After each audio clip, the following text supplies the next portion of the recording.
کیونکہ میں نے بہت ساری ایسی پکچرز، بہت سارے ایسے فوٹیجز دیکھے ہیں جہاں پر میں آپ کو ایک مثال کے طور پر بتاتی ہوں، مارکیٹس کے باہر دائرے بنائے ہوئے ہیں، بتایا ہوا ہے کہ لوگوں نے اتنی سوشل ڈسٹینسنگ رکھنی ہے، لیکن وہاں پر ہمارے پاس کیونکہ اویئرنیس کی بہرحال کمی ہے تو وہاں پر لوگوں نے اپنی چپلیں چھوڑی ہوئی ہیں اور خود جا کر دکان کے اوپر کھڑے ہوئے ہیں، مل کر کھڑے ہوئے ہیں، مجمع لگایا ہوا ہے۔ اس بات کی کیا ایشورٹی ہوگی کہ اب جو پلاننگ آ گئی ہے اس پر اسی طرح سے عمل درآمد کیا جائے گا؟ حامد رضا صاحب۔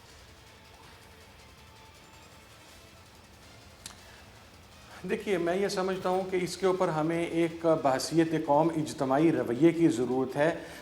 یہ بے ضابطگی اور یہ بے نظمی ہمیں صرف ایک جگہ پر نظر نہیں آئی۔ آپ ہمارے یوٹیلیٹی سٹورز کے اندر چلے جائیں، آپ ہمارے چوکوں چوراہوں میں چلے جائیں، آپ ہمارے سپورٹس فیلڈز کے اندر چلے جائیں، آپ جس جگہ کے اوپر بھی چلے جائیں، یہ دراصل قوم کو خود سوچنا ہے۔ اور اسپیشلی پچھلے 5 سے 7 دن کے اندر ڈرامیٹکلی جس طرح پیشنٹس کی تعداد بڑھی ہے اور ہمارا ڈیتھ ریشو بڑا سپیڈیلی اوپر گیا ہے، تو اس کے اوپر قوم کو بھی حکومت وقت کے اقدامات کا ساتھ دینا ہوگا۔ اور میں آپ کے پروگرام کے توسط سے وفاقی وزیر مذہبی امور جناب نور الحق قادری صاحب کو مبارکباد بھی دیتا ہوں، اور ایک اور بات بھی وضاحت کر دوں کہ سورہ بقرہ کی قرآن پاک میں سورہ بقرہ کی آیت مبارکہ ہے کہ وَأَنْتُمْ عَاكِفُونَ فِي الْمَسَاجِدِ تِلْكَ حُدُودُ اللَّهِ فَلَا تَقْرَبُوهَا۔ تو اعتکاف جو ہے وہ جس طرح صدر صاحب نے بھی آج فرمایا کہ وہ آپ مساجد میں کر سکتے ہیں۔ دیکھیں، میں یہ سمجھتا ہوں کہ مساجد کو گناہ کے حوالے سے اگر ایس او پیز جو آج دیے گئے ہیں، اگر یہ ایس او پیز پہلے دے دیے جاتے تو بہت آسانی ہوتی۔ اس کی وجہ کیا ہے کہ مساجد کے اندر وہاں پر تو آپ نے چند کام کرنے ہیں، آپ نے وہاں سے قالین اٹھانے ہیں، وہاں پر آپ نے پراپر انٹری کے اوپر سینیٹائزیشن کا بندوبست کرنا ہے، وہاں پر آپ نے درمیانی فاصلے کو مینٹین کرنا ہے، اور وہاں پر آپ نے لوگوں کو صرف یہ ترغیب دینی ہے کہ وہ سنتیں بھی اپنے گھر سے پڑھ کر آئیں، اور واپس جا کر جو بقایا فرض کے علاوہ دیگر سنتیں اور نوافل ہیں وہ بھی اپنے گھروں کے اندر پڑھیں۔ آپ فرض نماز وہاں پر ادا کریں، آپ نماز جمعہ پراپر جو ایس او پیز ہیں ان کو مینٹین یا ان کو سامنے رکھتے ہوئے اگر آپ وہ ادا کریں۔ اور میں یہ سمجھ رہا ہوں، دیکھیں پنجاب کے معاملات میرے علم میں ہیں، آپ نے جس طرح کراچی کا تذکرہ کیا، گزشتہ روز میاں والی کے اندر شیخ الحدیث صاحبزادہ عبد المالک صاحب کی گرفتاری کے حوالے سے بھی چھاپے مارے گئے۔ تو میں یہ سمجھتا ہوں کہ اب جب ایک اتفاق رائے کی فضا قائم ہو گئی ہے تو نہ صرف تمام وہ جو گرفتار علماء ہیں ان کو بھی رہا کرنا چاہیے، بلکہ ان ایف آئی آرز کو بھی ختم کرنا چاہیے۔ اور یہ پہلے بھی مطالبات مفتیان کرام کی جانب سے آتے رہے، بالکل درست فرما رہے ہیں آپ۔ سر میں یہ سمجھتی ہوں کہ اب جبکہ جو مطالبات تھے یا جو چاہا جا رہا تھا اس پر عمل درآمد ہو گیا ہے، تو اب آگے ہونا یہ چاہیے کہ ممبر سے بھی اویئرنس کے لیے کام تو ہونا چاہیے نا سر۔ اگر آپ کی بات سنتے ہیں لوگ، اگر کچھ ایسے مقامات پر ہم دیکھتے ہیں کہ جہاں پر لوگ مسجد میں آنے کے لیے کچھ اس طرح کی چیزیں بھی ہوتی ہیں جو جس کا ذکر کرنا قابل افسوس بھی ہے، لیکن اگر ممبر سے کام ہوتا ہے، اگر ممبر سے میسج دیا جاتا ہے، اگر آگہی فراہم کی جاتی ہے، تو یقیناً ہر مفتی اور ہر علماء کے پیچھے چلنے والے ہزاروں لوگ ہیں، تو سر اس سے بڑا فائدہ ہوگا۔ راغب نعیمی صاحب، اب سعودی عرب کی سچویشن ہم دیکھتے ہیں تو وہاں پر تراویح کی نماز پر پابندی لگا دی گئی ہے، معتکفین کے لیے پابندی لگا دی گئی ہے، 27ویں شب کے لیے پابندی ہے، اس کے ساتھ ساتھ نماز عید کے لیے بھی پابندی ہے۔ لیکن پاکستان میں اب جب کہ معاملات آگے بڑھے، 27ویں شب کے حوالے سے سر کچھ ڈسکس ہوا ہے اور اعتکاف کرنے والوں کے لیے کچھ ڈسکس ہوا ہے؟ دیکھیے، اعتکاف کی عبادت ایسی ہے کہ اگر 1 سے 2 افراد بھی مسجد میں اعتکاف کی نیت سے بیٹھ جائیں گے اور ان میں ڈسٹینس ہو، اور ان کے جو اعتکاف کے خیمے یا باکسز ہیں وہ اطراف میں لگے ہوں، ایک سمت میں ایک طرف ایک صاحب کا ہو، دوسرے میں دوسرے کا ہو، تو پورے محلے کی طرف سے ان کی ادائیگی ہو جائے گی، اور اعتکاف کی عبادت سے بھی مسجد پر نور ہو جائے گی۔ تو میں یہ سمجھتا ہوں کہ اس سال اس تراری کیفیت کو دیکھتے ہوئے ہمیں اپنی عبادات کو اپنے گھروں میں کرنے کی ترغیب دینی چاہیے، ہونی چاہیے، اور اپنے گھروں کو اللہ تعالیٰ کے ذکر کے ساتھ بلند کرنا چاہیے، منور کرنا چاہیے۔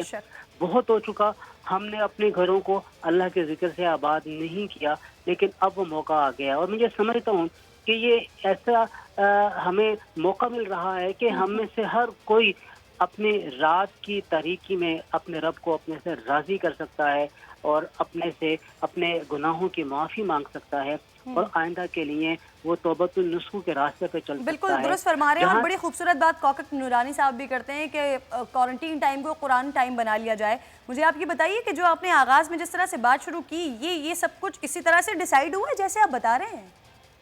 جی بالکل ایسا ہی ہے. اور میں یہاں پہ ایک اور بات بھی عرض کروں کہ پنجاب کی سطح کے اوپر علماء کمیٹی ایک تشکیل دی گئی اور علماء کمیٹی نے اپنے سارے کے سارے چیزوں کو آبزرو کر کے اپنی سفارشات پیش کی اور پھر میں نے خود الگ سے ایس او پیز کے حوالے سے کچھ چیزیں پیش کی جس میں ایک بڑی اہم چیز یہ تھی کہ ان تمام کے تمام شکوں کو امپلیمنٹ کرنے کے لیے جو مسجد انتظامیہ صدر اور سیکرٹری پر مشتمل ہے اسے انووک کیا جائے اور لوکل انتظامیہ مسجد کہ صدر اور سیکرٹری کو اس بات کا پابند کرے کہ وہ ان تمام کی تمام تجاویز کے اوپر عمل درآمد کرے and they will be the responsible for all the matter of their mosque. تو وہ ہی ذمہ دار ٹھہرائے جائیں گے اور امام اور خطیب تو وہاں پر فرائض منصبی سر انجام دے رہے ہوتے ہیں جو انہیں تفتیش کیے گئے ہوتے ہیں صدر اور سیکرٹری انتظامیہ کمیٹی کی طرف سے مسجد کمیٹی کی طرف سے.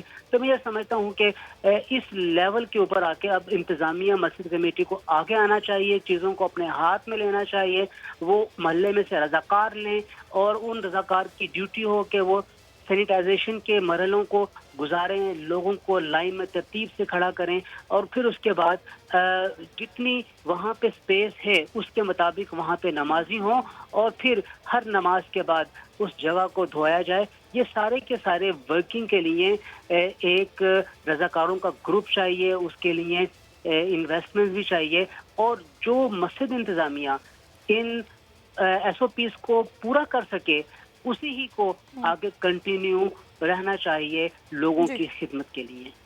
بالکل ٹھیک ہے, بہت بہت شکریہ آپ کا راغب نعیمی صاحب, حامد رضا صاحب, آپ تمام لوگ موجود تھے میرے ساتھ. تھوڑی دیر میں نور الحق قادری صاحب بھی جوائن کریں گے. آپ دونوں کا بہت شکریہ کہ نور الحق قادری صاحب جوائن کریں. میں ڈاکٹر صاحب کو بھی انٹروڈیوس کروانا چاہتی ہوں. ڈاکٹر عدیل میرے ساتھ موجود ہیں کیونکہ وزیر اعظم پاکستان یہ کہہ چکے ہیں کہ خدا نخواستہ اگر یہ سچویشن اسی طرح سے مئی تک چلی جاتی ہے تو معیشت کا کیا حال ہوگا وہ تو الگ بات ہے, لیکن جو عوام کا حال ہوگا یعنی کہ ان کو علاج معالجے کے لیے کوئی سہولت ہی میسر نہیں آ سکے گی, ہم سچویشن کو کنٹرول ہی نہیں کر سکیں گے, ایسا وزیر اعظم پاکستان نے بتایا. تو ڈاکٹر عدیل ابھی 7,000 سے اوپر کا یہ ٹول چلا گیا ہے متاثر ہونے والوں کا. خدا نخواستہ اگر مئی تک سچویشن چلی جاتی ہے, بگڑ جاتی ہے, تو کیا ہم اتنی زیادہ میڈیکل فیسلٹیز میں نیچے ہیں کہ ہم کچھ نہیں کر سکیں گے؟ سچویشن بہت زیادہ خرابی کی طرف چلی جائے گی. جی السلام علیکم اور آپ کا پروگرام پہ بلانے کا بہت شکریہ. دیکھیں یہ ایک بہت آپ نے امپورٹنٹ بات پوچھی ہے اور یہ کیسز جو نمبرز ہیں یہ تو ابھی انکریز ہوں گے. ابھی ہم نے پیک نہیں دیکھا ہے ان نمبرز کا انفارچونیٹلی. پیک ہمارا خیال تھا کہ 25 اپریل تک آئے گا, اب کچھ اسٹیمیٹس ہیں کہ 5 مئی تک یہ پیک آئے گا. اور جو ایزنگ ہوئی ہے سوشل ڈسٹینسنگ میں اس میں آبویسلی واپس سے اوپر جانے کا خطرہ ابھی تک ہے. تو میں یہ بالکل سمجھتا ہوں کہ یہ کیوں کچھ چیزیں اسٹارٹ کرنی پڑ رہی ہیں, بیکاز لوگ جو ہیں ان کو بہت زیادہ دقت ہو رہی ہے, بہت تکلیف ہو رہی ہے. اگر ہمارے بس میں ہوتا کہ ہم یہ سوشل ڈسٹینسنگ اور کر سکتے تو یہ ڈیفینیٹلی اس مرض کو بچانے کے لیے فائدہ مند ہوتا. مگر اب اگر ہم یہ کھول رہے ہیں ڈیفینیٹلی میرے کو پریشانی ہے کہ یہ نمبر آف کیسز اور انکریز ہوں گی. اور اس کے لیے جو انتظامیہ نے کام کیا ہے, دیکھیں آپ پہلے یہ دیکھیں ہماری ہیلتھ سسٹم کتنا اسٹرانگ تھا پہلے سے. اب اس ہیلتھ سسٹم کے اوپر آپ نے اتنی بڑی چیز لا کے ڈال دی ہے. میرے حساب سے تو health system is responding above and beyond what it can respond.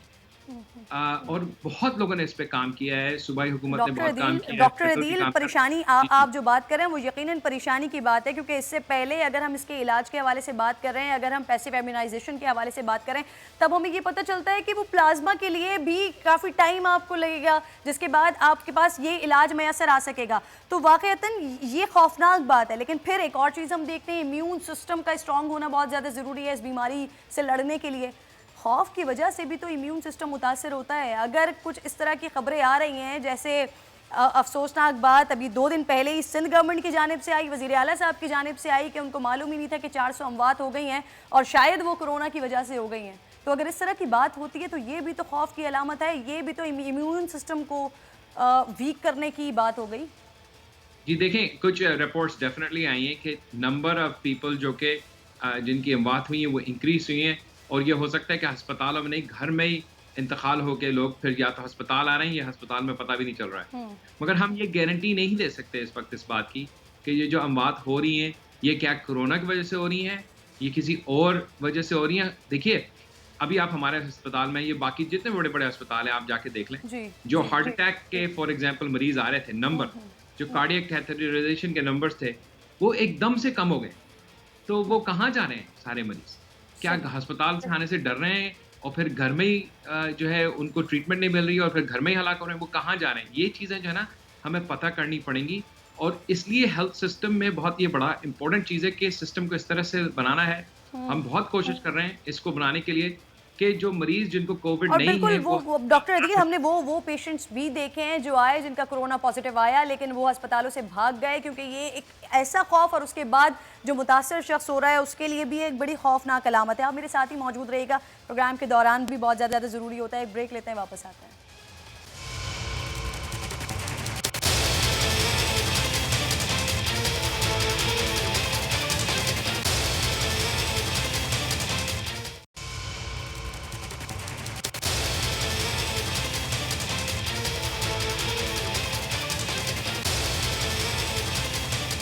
Welcome back once again. جی ڈاکٹر عدیل میرے ساتھ ہی موجود ہیں. ڈاکٹر عدیل ابھی پروگرام میں بریک پر جانے کے بعد, بریک کے دوران ہی میرے ساتھ کیونکہ تاجر اتحاد سے بھی مہمان آ چکے ہیں, ان سے ڈسکشن ہو رہی تھی اور بات یہ ہو رہی تھی کہ اب آگے جس طرح سے مارکیٹس نے کھلنا ہے, جس طرح کی مشروط اجازتیں دی ہوئی ہیں, تو اس کے بعد تو سچویشن اور زیادہ کنٹرول سے باہر نہیں ہو جائے گی؟ آپ کو نہیں لگتا لوگ آئیں گے, نکلیں گے, منگل ہوں گے, یہ سوشل ڈسٹینسنگ کا کانسیپٹ ذرا متزلزل ہوتا ہوا دکھے گا, پھر کیا ہوگا ڈاکٹر عدیل؟ جی دیکھیں اگر ہمارے بس میں ہوتا تو ہم یہ چیزیں بالکل ابھی تک بند رکھتے تو بہت اچھا تھا. اگر بند نہیں رکھیں گے تو ہمیں بیسک چیزیں لازمی ہے کرنا. سب سے امپورٹنٹ یہ ہے کہ سب کو ماسک پہننا چاہیے. میرے پاس اس وقت ماسک سامنے پڑا ہے, میں پہن کے دوبارہ دکھا دیتا, مگر سب کو ماسک لازمی طور پہ پہننا چاہیے سارا وقت. اور یہ کپڑے کا ماسک سے بہتر ہے, سرجیکل ماسک اگر اویلیبل ہے تو سرجیکل ماسک پہننا چاہیے. دوسرا یہ کہ بار بار ہاتھ دھونے لازمی ہے, اور لوگوں سے جو انٹریکشن ہوں گے کوشش یہ کرنی چاہیے سب کو کہ کم از کم وہ 6 فٹ دور ہو. کوئی ضرورت نہیں ہے کہ اگر آپ کے پاس کوئی آئے ہیں اور آپ کو ان سے ڈسکشن کرنی ہے. آپ کے پاس کوئی انفارمیشن ہے؟ فواد چودھری صاحب نے کہا تھا کہ پاکستان میں 2500 کے قریب جو وینٹیلیٹرز موجود ہیں, جس میں سے ماشاءاللہ 50% تو خراب ہی پڑے ہوئے تھے, تو 150 کے بارے میں وہ کہہ رہے تھے کہ اس کو ہم درست کروا کے دیں گے اور جلد سے جلد کروا کے دیں گے. تو سر اس کے بارے میں کوئی انفارمیشن آپ کے پاس ہے؟ وہ بننا شروع ہو گئے ہیں, صحیح ہونا شروع ہو گئے ہیں, یا کب ہوں گے؟ جی دیکھیے مجھے یہ وینٹیلیٹرز کی جو آپ نے بات کی ہے مجھے اس کے بارے میں نہیں پتا ہے, مگر آپ نے بہت امپورٹنٹ بات کی ہے تو میں آپ کے بارے میں تھوڑا سا بتانا چاہتا ہوں. دیکھیں وینٹیلیٹر کو چلانا اس کے لیے کافی ایکسپرٹیز کی ضرورت ہوتی ہے, اور ہمارے پاس پاکستان میں ایک دم سے اگر ہم نئے وینٹیلیٹر لے کر آتے ہیں تو ان کو چلانے والوں کے لیے بہت امپورٹنٹ ہے کہ بہت ایکسپرٹیز ہو. اس لیے ہم ابھی ریسنٹلی گورنمنٹ آف سندھ کے ساتھ MOU سائن کیا ہے, اور فیڈرل لیول پہ بھی ہماری ڈسکشنز ہوئی ہیں, اور ایک اگریمنٹ بنا ہے جس کے تحت ہم اپنے آغا خان یونیورسٹی سے جو ڈاکٹر حضرات ہیں ہم ان کو آن لائن ٹیلی کنسلٹیشن جو ہے دیں گے. ہم 2 چیزیں کریں گے. پہلے تو یہ ہے کہ ہم منڈے سے ایک کورس شروع کر رہے ہیں جو کہ کوئی بھی ڈاکٹر اٹینڈ کر سکتا ہے کورس, اور اس میں ہم کووڈ کے بارے میں اپڈیٹس دیں گے جو ہم نے چیزیں سیکھی. دیکھیے آغا خان میں ہم نے سب سے پہلا مریض بھی ایڈمٹ کیا تھا, اور کافی اسٹرانگ کے حساب سے ہم نے لوگوں کو وہاں ٹھیک ہو کے وہ باہر نکل بھی چکے ہیں, اللہ کا شکر ہے. بائی دا وے ہسپتال چل رہا ہے پورا, آغا خان اتنا بڑا ہسپتال ہے, اس میں پورا ہسپتال چل رہا ہے, اس میں 10% جو مریض ہیں تقریباً کووڈ سے ہوں گے, 10 سے بھی کم %. اور باقی جو اتنا بڑا ہسپتال ہے تقریباً 1000 بیڈ کا, وہ باقی تو ہر قسم کا مریض ہے وہاں پہ. اور جو کووڈ کے مریض ہیں اس کو ہم نے ایک خاص جگہ میں رکھا ہوا ہے, اور وہ وہاں سے جو اسٹاف اس جگہ کام کرتا ہے وہ اور کہیں نہیں کام کرتا. تو اس لیے یہ ہم نے کوشش کی ہوئی, اور باقی سب ہسپتالوں نے یہ کیا ہوا ہے تاکہ وہ کووڈ کے مریض سے منگل نہ ہو آپس میں. اچھا یہ تو ایک میں بات کہنا چاہ رہا ہوں, مگر میں جو مور امپورٹنٹ بات یہ کہنا چاہ رہا ہوں کہ ہم نے ایک ٹیلی کنسلٹیشن ماڈل بنایا ہے, اور انشاءاللہ نیکسٹ ویک سے پاکستان میں ICU وہ ہمیں فون کر سکتے ہیں, ہم ان کو ایکٹیویٹیز دے سکتے ہیں پاکستان سے بھی, اور باہر کے جو بہت سارے ڈاکٹر ہیں وہ بھی اس میں والنٹیئر کر رہے ہیں. لیکن اللہ سے دعا ہے کہ سچویشن جتنی بگڑ چکی ہے اس کے بعد مزید نہ بگڑے. بہت بہت شکریہ ڈاکٹر عدیل, آپ میرے ساتھ موجود تھے. نور الحق قادری صاحب مجھے جوائن کر چکے ہیں, وزیر برائے مذہبی امور. بہت بہت شکریہ سر آپ کے قیمتی وقت کا. سب سے پہلے تو یہ میرے سامنے موجود ہے جو رمضان المبارک کے حوالے سے صدر مملکت جناب کی زیر صدارت مشائخ علماء کانفرنس ہوئی ہے, اور اس کے بعد یہ 20 نکات کا جو ایجنڈا میرے سامنے آیا ہے.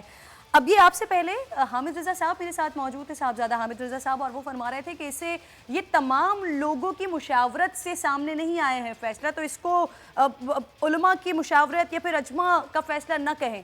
سر, تمام لوگوں سے مشاورت نہیں کی گئی نور الحق صاحب؟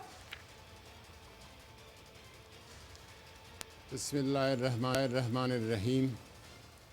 شکریہ کرن صاحبہ. آج جو ہماری کانفرنس ہوئی تھی یا میٹنگ ہوئی تھی, تفصیل کے ساتھ تقریباً 3 گھنٹے تمام علماء و مشائخ کو, جو لیڈنگ رول والے, قیادت کرنے والے علماء اور مشائخ ہیں, ان سے ہم نے بات کی, مشاورت کی, اور 2-3 دن سے مشاورت جاری رہی. اور اس دوران ہم نے صوبائی حکومتوں سے, صوبائی وزرائے اعلیٰ سے اور چیف سیکرٹری سے, فیڈرل گورنمنٹ کا جو موقف تھا, وزارت صحت, وفاقی وزارت صحت کا جو موقف تھا, ساروں کو سن کے, اور ایک میں سمجھوں گا کہ ایک بہت بڑی بات ہوئی ہے کہ پہلے تو سب علماء کو ایک پلیٹ فارم پر اکٹھا کرنا, متفقہ متحدہ ان کی ایک رائے لینا, یہ بھی ایک بڑی بات ہے. اور دوسری بات یہ ہے کہ تمام سٹیک ہولڈر جو ہے صوبائی حکومتوں نے بھی اس سے اتفاق کیا, اور یہ 20 نکاتی جو اعلامیہ ہے یہ آپ کے سامنے ہے. نور الحق قادری صاحب, یعنی آپ کہہ رہے ہیں یہ جو میرے سامنے 20 نکاتی ایجنڈا پڑا ہوا ہے, یہ جو کانفرنس کے بعد فیصلہ سامنے آیا ہے, یہ تمام لوگوں کی مشاورت کے بعد آیا ہے. یہ تو سر پھر بہت بہت اچھی بات ہے, کیونکہ ہم بہت سارے ایسے مسائل پاکستان میں دیکھتے ہیں کہ جس میں سب کی مشاورت دکھائی نہیں دیتی. اگر میں یاد کروں پشاور, تو مفتی پوپل زئی کا مسئلہ پھر سامنے آ جاتا ہے, مفتی منیب الرحمان صاحب کا الگ اعلان ہوتا ہے, پوپل زئی صاحب کا الگ اعلان ہوتا ہے. تو اگر یہاں پر آپ سب کو ایک کر پائے ہیں, تو کیا عید اس بار پاکستان میں ایک ہو سکے گی سر؟ عید ایک الگ بحث ہے, اس پہ بھی ہماری کوشش ہے کہ اس کو بھی لے آئیں. میرے خیال میں اس بحث کو ابھی 3-4 دن ہے, پھر وہی بات شروع ہو جائے گا. آپ بھی کریں گے, باقی اینکرز بھی کریں گے. سر اسی لیے میں نے سب سے پہلے میرے آغاز خیال میں کر تھوڑا دیا. سا صبر کرے تو بہتر رہے گا. نور الحق قادری صاحب, میں نے سر آغاز کر دیا. مجھے یہ بتائیے, پوپل زئی صاحب سے بات ہوئی ہے سر؟ میں نے نہیں سنا. میں نے آپ سے پوچھا پوپل زئی صاحب سے بات ہوئی ہے؟ پوپل زئی صاحب کے ساتھ میں رابطے میں ہوں, اور ہم نے چاہا تھا کہ کوئی رمضان سے 1 ہفتہ پہلے ان کے ساتھ ایک اس حوالے سے میٹنگ کرے, اور میں کروں گا بھی بات انشاءاللہ تعالی. لیکن کرونا وائرس کی موجودہ اس میں بڑی میری مصروفیت رہی, تو میرا خیال تھا ایک ملاقات میں نہیں کرائی تھی مفتی منیب الرحمان صاحب کی اور پوپل زئی صاحب کی, اور ایک دوسری ملاقات بھی ان کی رکھوانی تھی. انشاءاللہ تعالی بہتر ہوگا. سر کیسی ملاقات رہی ہے؟ کیا کنسنسس اس پہ ہوئے ہیں کہ دونوں اس بار چاند مل کر دیکھیں گے؟ دیکھیں, چاند والی بحث ابھی میرے خیال میں آپ کے پاس 3-4 دن ہے. یہ بحث پھر شروع ہونا ہے, اور پھر بڑے دھوم دھام سے شروع ہوگا. آپ سارے اینکرز اس میں حصہ لیں گے, اور دونوں پارٹیاں جواب بھی دیں گی. میرے خیال میں اس